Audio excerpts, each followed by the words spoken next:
आदरणीय बंधुओं, माताओं व मेरी प्यारी बहनों, राधे राधे। आप सभी का हमारे YouTube चैनल जीवन की धारा पर बहुत बहुत स्वागत है।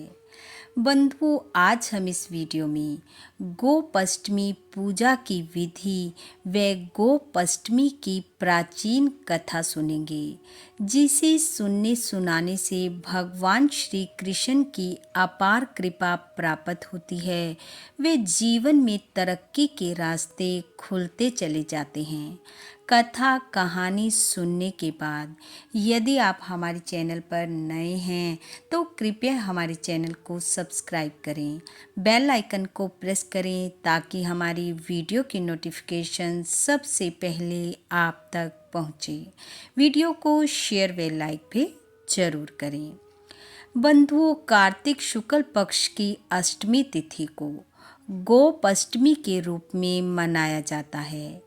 इस दिन गायें और उनके बछड़ों की पूजा की जाती है। मान्यता के अनुसार इस दिन भगवान श्री कृष्ण पहली बार अपने गोप सखाओं के साथ गायों को चराने के लिए ले गए थे।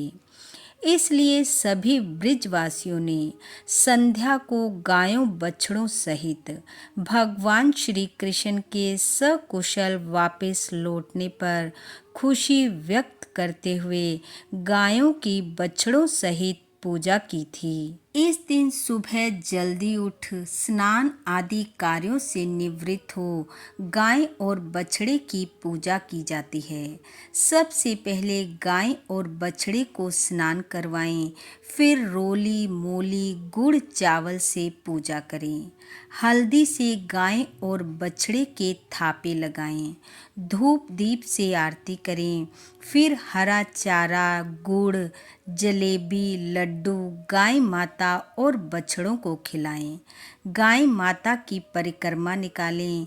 परिक्रमा के बाद कुछ दूर गायों के साथ चलें और वापस आते समय जल से गाय के खुरों को सींचें। गाय बछड़ों के साथ साथ इस दिन ग्वाल बालों को भी उपहार स्वरूप कुछ न कुछ भेंट स्वरूप अवश्य दें। उन्हें भोजन करवाएं। गाय की पूजा से 33 कोटि देवी देवताओं का पूजन एक साथ हो जाता है। हिंदू धर्म में गाय को माँ का दर्जा प्राप्त है। भगवान श्री कृष्ण द्वारा गोचारण का पहला दिन कार्तिक शुक्ल पक्ष की अष्टमी का दिन था। इस दिन से भगवान श्री कृष्ण की लीला शुरू हुई थी। सबसे पहली बार गोचारण के कारण ही इस दिन का नाम गोप अष्टमी पड़ा।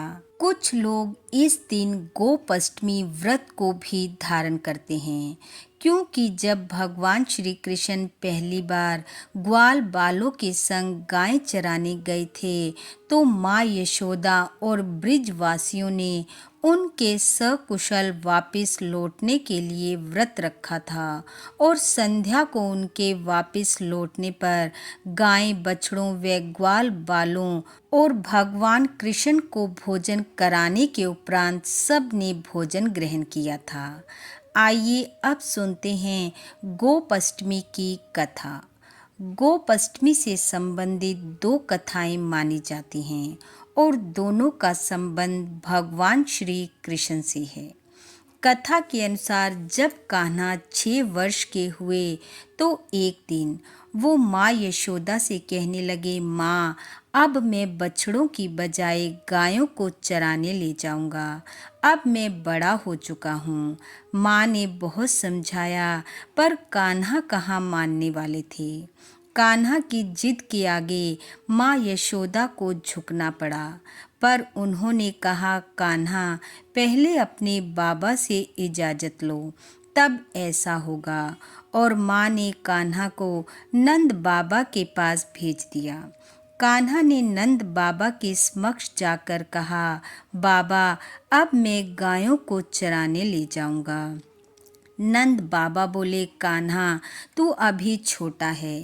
पर कान्हा की जिद देख बाबा ने कहा, अच्छा, मैं पंडित जी को बुलाकर पहले गोचारण का मुहूर्त निकलवाऊंगा। कान्हा भागे और तुरंत पंडित जी को बुला लाए। अब पंडित जी पंचांग देखने लगे तो हैरान रह गए। नंद बाबा ने पूछा, पंडित जी क्या हुआ? वह बोले, बड़े अचरज की बात है कि अभी इसी समय के अलावा पूरा वर्ष गोचारण का कोई शुभ मुहूर्त नहीं है। शायद ये भगवान की ही लीला थी और उनकी इच्छा के सामने कोई मुहूर्त क्या था। कान्हा को उसी समय गोचारण के लिए तैयार किया गया। गायों के साथ साथ ग्वाल बाल भी तैयार हुए। चलते हुए जब माँ यशोदा कान्हा को पादुकाएं पहनाने लगी तो कान्हा बोले, माँ पहले मेरी गायों को पादुकाएं पहनाओ, फिर मैं पहनूंगा।